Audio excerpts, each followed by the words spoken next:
Hello, big news this week. There's a new startup accelerator in town, so you know I'm excited. And it has to do with the AI. More on that in a moment, but quickly, other news items that were interesting. If you're worried that we're in an AI bubble, Hugging Face's CEO says not to worry about it. It's not an AI bubble. It may be an LLM bubble, but it's not an AI bubble, according to him. So is that true? Is that false? Remains to be seen. I had the opportunity to sit down with a bunch of founders and interview them. Got 3 of those interviews out this week. One of those interviews was with a product that launched this week. I had to hustle it out because I saw the product launch and I was like, I just talked to him. I need to get that interview out. So Decky launched this week. If you use Google Slides to do your pitch decks, then you'll want to take a look at Decky. It helps you customize your slides more efficiently, more quickly, without a lot of like hunting and cutting and pasting and moving and those kind of things. You just load up your Google Slides, click Decky, prompt it, and it will retool your deck to help you have a better deck. So, and maybe a more well-positioned deck, maybe more accurate deck is a good way to put it. But anyway, take a look at that and maybe watch the interview with Mike, who's the co-founder of Decky. And then just a random fact that might be interesting to you. It certainly was interesting to me and made me feel exceptionally old. Calvin and Hobbes turns 40. It was started 40 years ago. So that's one of those things that has nothing to do with tech. It just kind of struck me, and I thought it might be interesting to you. Always a huge fan of Calvin and Hobbes, and it seems as relevant today as it did 40 years ago. Okay, let's get into this big news. New startup accelerator in town, new startup accelerator for the state. What does the startup accelerator do? Well, when I reveal the name of the accelerator, I think you might know because it's the Oregon AI Accelerator. Now, I've done a startup accelerator or two. I'm something of a scientist myself. So I'm super excited to hear this news. It's been a while since we've had a new accelerator in town. I think the last time might have been I can never remember the acronym, but it was the Oregon Enterprise Blockchain Venture Studio Accelerator thing. I think that might have been the last one we had, but this one specifically focused on AI. It's sponsored by Google. That's the primary sponsor. Partners include Business Oregon, Portland Metro Region Innovation Hub, the hub of innovation for the Portland Metro region, Portland State, Oregon State, OHSU, OEN, TIE, and TAO. Jack Fan, who's a serial founder in town, is kind of the executive director. He's running the whole show, but it's happening under the guise and observation management of the hub of the Metro Region Innovation Hub. They'll provide mentorship like startup accelerators do, and a variety of other things, as well as perks and credits and those kind of things. But rather than me just kind of like pontificating on the accelerator and what it's designed to do and what it might provide, they're holding a bunch of information sessions. I attended one of those information sessions. I took scrupulous notes. What is the phrase I'm looking for? I took tons of notes so that I could talk to you about the accelerator and what it's doing. So forgive me if I read. I haven't had time to compose copy out of these notes. I was just jotting down bullet points as I heard things. And I kind of organized them a little bit. So let me take you through what I have learned about the brand spanking new Oregon AI Accelerator and what it might provide for you if you are a founder building in the AI space. Okay. It's a pilot program, 15 weeks, hybrid. Part of it's in person, part of it's virtual. The mission is to accelerate early stage AI startups through mentorship, community, statewide support. 20 companies in the first cohort, at least 50% of them need to be from Oregon. 50% can be from outside of Oregon if they're willing to establish some kind of Oregon presence. So like if they're going to open an office here or move their HQ here or that kind of thing, maybe have a co-founder here, that kind of thing. Like what is an Oregon company exactly? So 20 companies, 10 of those companies, Oregon, 10 can be from outside, but it may wind up being 20 Oregon companies. I mean, we might have so many amazing AI companies in our midst that they don't need to have people come from elsewhere to fill out the cohort. It may just be locals. We'll have to wait and see. In terms of structure and timeline, application deadline is December 15th. I know you always procrastinate about the application, so get to work on it right now. Get started on your application. It's due December 15th. That will be here before you know it. I will remind you. Also, don't forget the Oregon UAS Accelerator in Pendleton, another relatively new accelerator focused on the drone industry. I know their application is due sometime in early December too. So there are two applications you could potentially be thinking about. If you're doing AI for drones, you can apply to both of them. That's the beauty of having a very focused accelerator and having solutions that sometimes span multiple accelerators. So if you're working on AI for drones or drones for AI, apply to both. Okay, back to the Oregon AI Accelerator. They'll do interviews through December, make their final decision in mid-January with the program start date of early February. That's not a date, that's a time period, but you get what I say. The in-person will happen at the Metro Region Innovation Hub on the south end of the Portland State University campus, right there near the MAX tracks. The Orange Line tracks go right by there. February 3rd through the 13th will be the first part of the in-person, which will be onboarding, team building, mentor, speed dating, technical market validation. Then you go back to hybrid. Then there'll be a week in early March that'll be technical deep dives, AI integration, customer discovery sprints. Sometime in April, I wrote down April 1st, but I seriously doubt they're doing it on April Fool's Day. Go to market strategy, some pilot programs, partnership, and investor prep. And then sometime in the 2 weeks at the beginning of May, they'll refine their pitches and hold a demo day. So I will keep you posted on the final dates for that demo day because I think it might happen during Portland Startup Week 2026, which I'll talk a little bit about later in the show, but they just all kind of ties together. It's nice to see them aligning times and dates and all those kind of things. Okay, let me get back to my notes. Your weekly commitment, apart from the in-person stuff, is 10 to 15 hours per week required. You'll have a one-on-one with Jack Fan, who's directing. You'll have up to 3 mentor meetings per founder per week, I guess. So there'll be founder circles and workshops, as well as milestone-focused deliverables. I don't know what that means. I just jotted it down. In terms of selection criteria, how do you get picked to be part of the accelerator? Well, first, you get to work on your application before December 15th. So get on that. You have to apply if you want to be part of it. But what they'll be looking for is team strength and competition, team strength and composition. Solo founders are welcome. Problem market fit and solution effectiveness, AI integration, product, data analysis, business operations, current traction level, they'll consider all stages, and the Oregon alignment there. Ideal stage, 80% of the companies will already have product market validation with early traction or revenue. 20% can be earlier stage. So if they're taking about 20 companies, then that means 16 of them will be more of the product market fit types, and 4 of them will be more of the early stage types. So what do you get? Like, let's say you actually turn in your application and you make it through the gauntlet and you get accepted. What do you get out of the accelerator? Well, I'm glad you asked. You get, it's an equity-free program, so no tuition, no equity taken. And there is a $50,000 prize pool, which I've never really seen in an accelerator format before, where you're kind of competing for prizes. I've seen ones where the cohort members vote for the outstanding startup in their cohort, and that company gets additional capital. I've seen ones where all the companies get the same capital. I've run programs where all the companies get the same capital.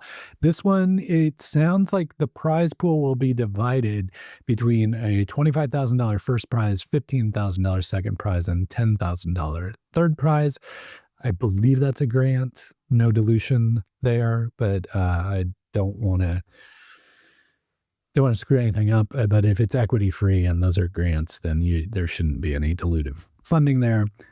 They're also pursuing additional sponsorships. There's a co-working space at Portland State in the Metro Hub where Upstart Collective is there at the hub.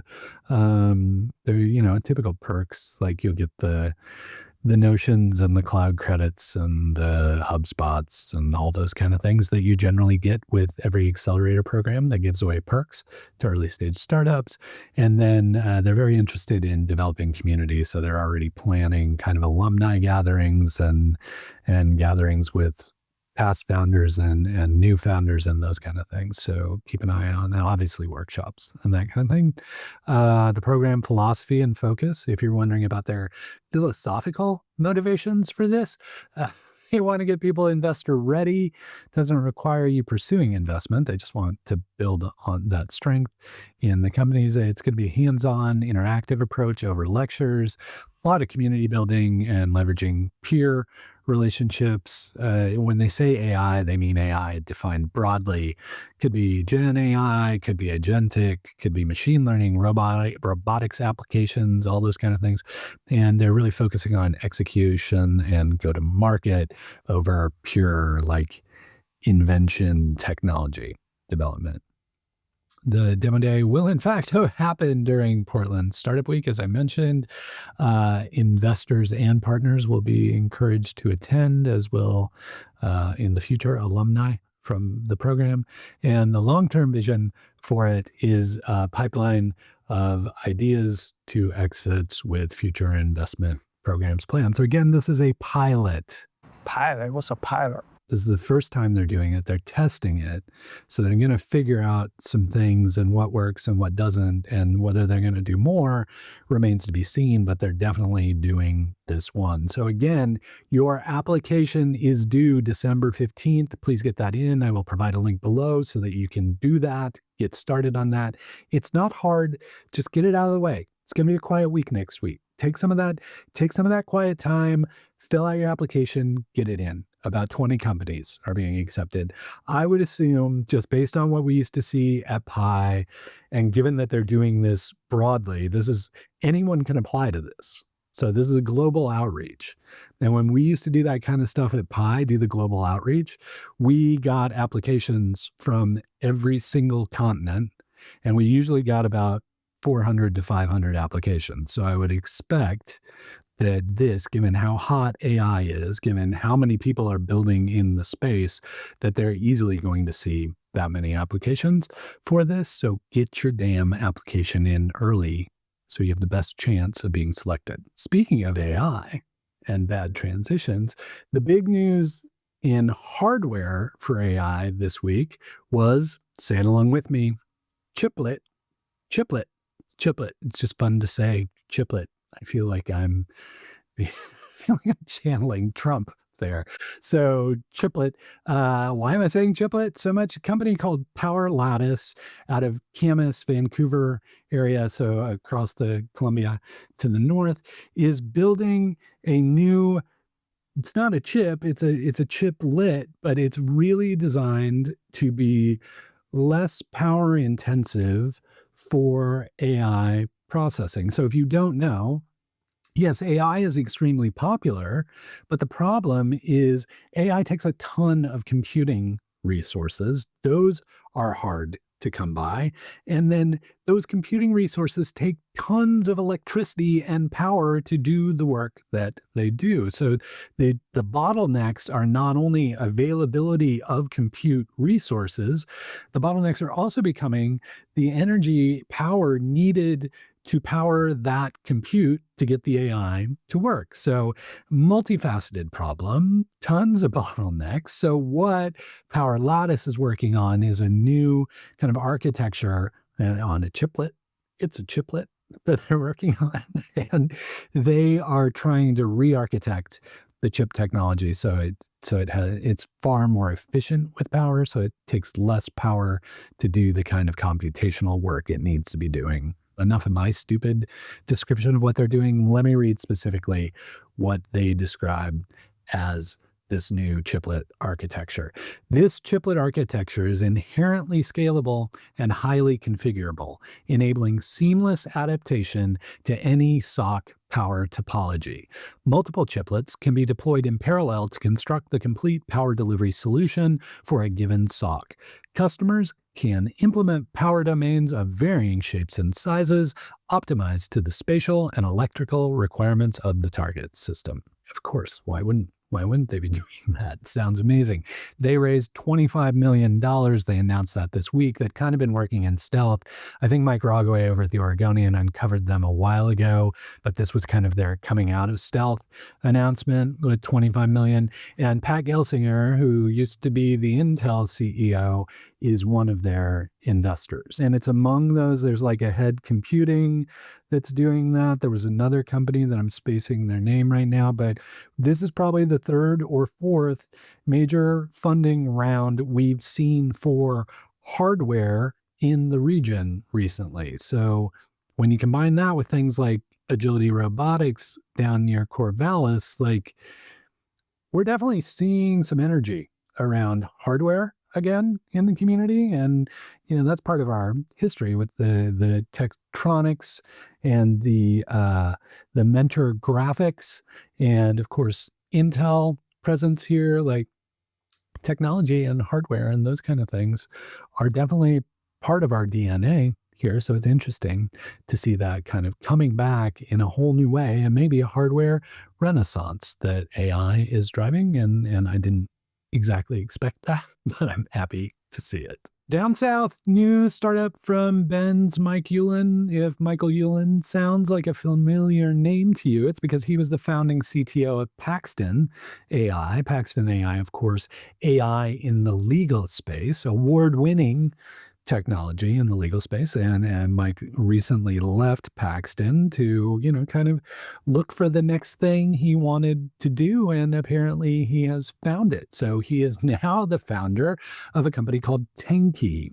And Tenki is really trying to leverage AI and its probabilistic reasoning to help people with forecasting, to help people make better decisions based on data today, what might happen in the future. That's my very layperson description of what they're doing. Let me share again how they describe what they're doing so that I'm accurately conveying the product that Mike is working to build. There are proven methods for making accurate forecasts: game theory, Bayesian updating, super forecaster techniques that teams like Good Judgment have refined over decades. But these approaches have historically required specialized training, deep statistical knowledge, and an almost inhuman ability to stay dispassionate when new information drops. Most of us don't have time for that. Most businesses can't afford to hire a team of PhD economists every time they need to forecast a market move or a strategic decision. So this is technology designed to help people be better at forecasting, be more dispassionate, more objective with forecasting. I'm super interested in it. It seems to have any number of applications. I immediately go to like things that frustrate me about typical forecasts and that they seem to just be random guesses. And so adding rigor and objectivity to this pursuit sounds super interesting, sounds like a good job for AI. And I definitely know that Mike Ulin is the right person for that job. So keep an eye on what they're building at Tenki, and I will keep you in the loop as more news comes out about their solution. Okay, we're finally to the Portland Startup Week stuff. I know I teased it up top with the Oregon AI Accelerator and that their demo day might happen during Portland Startup Week. And in fact, it will. Portland Startup Week 2026, the dates have been announced for May, so it's going to be a little later in the year. It used to be early when the weather was still awful, but that was as good a time to do it as any. When I started Portland Startup Week, that was the point in time where it seemed obvious that there weren't events happening, so it was a really good place to put that week.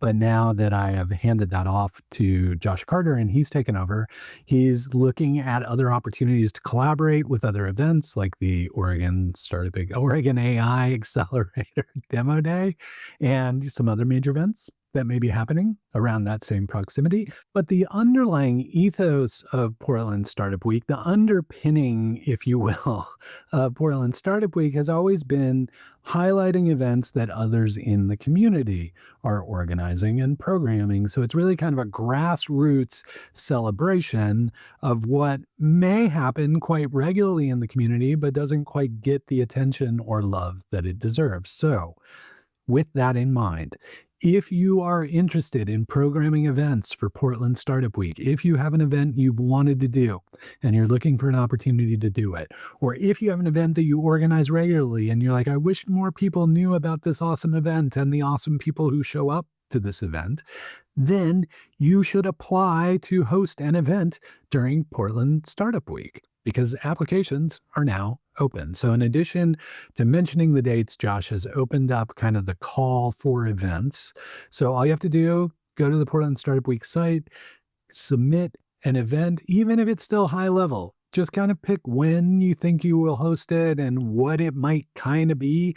You don't have to finalize it yet, but get your idea in there, carve out some space on the calendar so that you can start planning around that and start promoting around that and start getting people to speak or attend or whatever it is you need to do. But get those submissions in.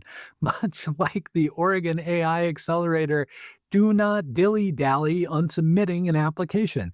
Even if it's just a fleeting thought and you're like, hey, this might be kind of cool, but put it in, apply. And who knows, Josh may go, that sounds like a great idea. We definitely need that event at Portland Startup Week. And then you're like, oh no, great, pressure's on. Now I have to do it. But, this is how we grow and learn, is by being forced to do things that you didn't expect you would have to do.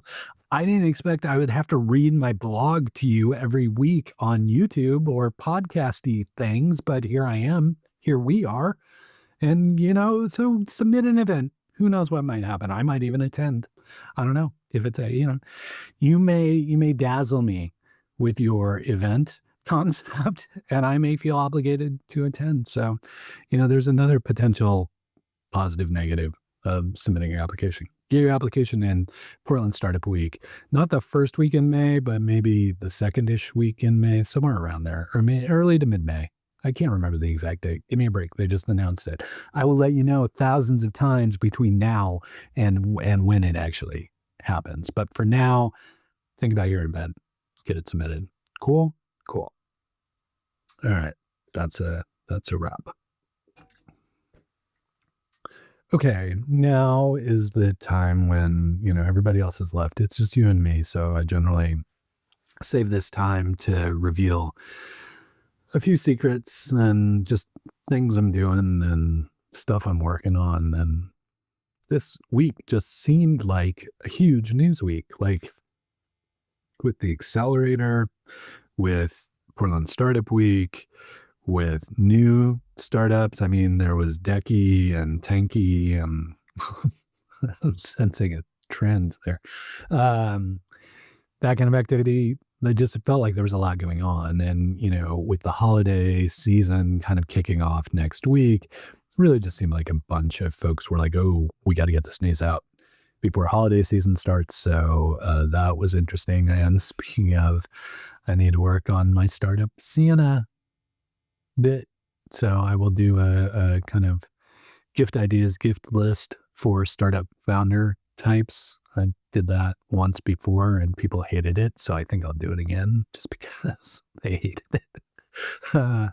So if you have a product that you think a startup founder might enjoy, please send it my way and I will consider putting it on the gift suggestion list that I do there.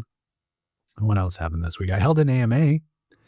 I ran about an hour. There were some really good questions. AMA, Ask Me Anything. And that session went really well. I'll link that up if you're interested in watching it. I may chop it up and share some of the questions and answers in a shorter format. Or I may redo some of them. Some of them I didn't have quite good answers for. It wasn't like I didn't know. It just wasn't a very complete answer. So I'll probably maybe record some additional stuff to make those better answers for folks, for you and for other folks.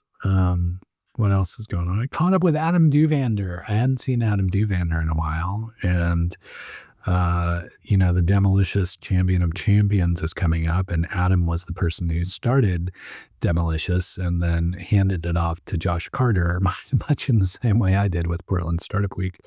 Handed it off to Josh Carter to continue running. And so, if you don't know Adam, longtime member of the community, not only Demolicious, but also helped with tons of events in the community. It was really a critical component of building the tech and startup community back in, 2010 timeframe, those kind of things. He was also one of the first people in Pi, one of the original people in Pi back in the day when it was a co-working space. And he was working at Programmable Web, which was a website that gave you details on all the APIs and what they were good for and all that kind of thing. And I was kind of pushing him. I was like, maybe you should do that for models. Maybe you should be like, if you're trying to do this model is the best thing to do, or this tool on top of this model is the best thing to do. And, I come up with stupid ideas all the time. That's what I do. My job is to come up with stupid ideas to inspire you to make them into better ideas. You go, that's stupid. What you really should do is this. And I'm like, my job here is done. Stupid idea worked yet again. So really good catching up with Adam. Just kind of figuring out where he was at. He runs a consultancy called Every Developer now that helps with DevRel, as the kids call it, the developer relations kind of work. That's the kind of work that he does. And he used to work at WebMonkey way back in the day. WebMonkey was an early, kind of developer resource back when we used to build the web by hand. Anyway, that was, and the other thing I always think of when I think of Adam, and I didn't get a chance to talk to him about it, but it's seasonally appropriate, is he was the one who introduced me to Turkey Tracker. And you know how I love Turkey Tracker. And if you don't know how I love Turkey Tracker used to be one of those silly internet things where a group of folks would hook, I don't know if it was an Arduino or what it was, Raspberry Pi or what it was, but they would basically hook their turkey up to the internet, and you could kind of watch the temperature go up and see when the turkey was going to be done from the internet. Portland folks who would do that every year, and Adam was the one who introduced me to Turkey Tracker. Maybe I should use Graze. So Graze, that that you can build feeds on Blue Sky. Well, maybe I'll use Graze to build a little turkey tracker on my own. It won't be my turkey, but I can track other people's turkeys, especially if they're taking ongoing photos of the turkey in its various states of cookage. Cooking. Anyway. Oh God. The holidays are here, and I have some content that's very holiday related content that I need to produce outside of all these interesting interviews I'm having and catching up with you every week. There's already a lot of stuff, and I have to do a few holiday related things, so I best get on that. Well, there's some downtime. I better make good use of that downtime, like you should with your applications for Oregon AI Accelerator and Oregon UAS Accelerator and Portland Startup Week. You got a lot of applications to submit, so get on that, please. All right. I hope you're hanging in there. And again, the holiday week, next week, I hope you get some downtime. I hope you get to rest because you deserve it and you need it. So until we get the chance to chat again, please keep up the good work.